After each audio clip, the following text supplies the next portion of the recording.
اللي دون شابك عصا laba shay baa sabab leeyahay wadkaasi waxa weeyaan biyuhu dhulka ay ka yimaadaan dhulka maadaama ay ka imanayaan oo vibration baa dhaca dabeedna daruura samaysmasa daruurtii ayaa dhulka dib u soo celisa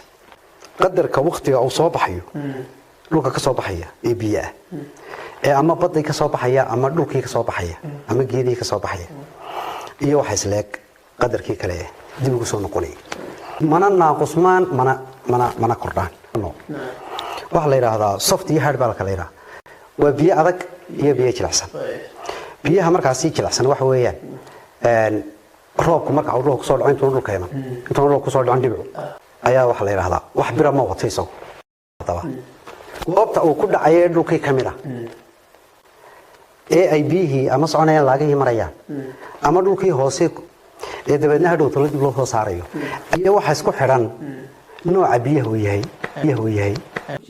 ayaa waxa ku xiran halka uu ku degay macdanta ka koobnayd مثلا dhagaxa la yiraahdo limestone waxa uu ka samaysan yahay calcium carbonate biyuhu markuu roobka uu ku duwo calcium carbonate kaasi ayay biyihii iyagoo socda ama dooxyadii socda ama dhulka hoose socda ayay soo maraan dabeedna calcium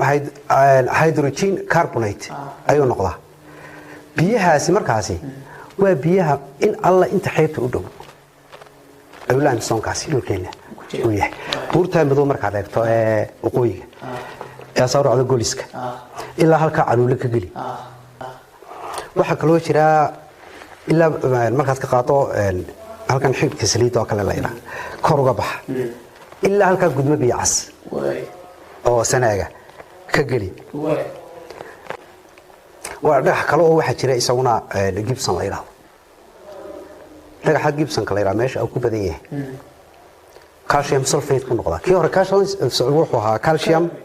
carbonate calcium sulfate ku noqda qoryahan calciumka ayaa milmayo biyihii milaya kadibna noocii biyaha ayaa markaas u bedelaya biyo adag oo wuxuu noqdaa markaas isaguna abitaanku uu yar adag yahay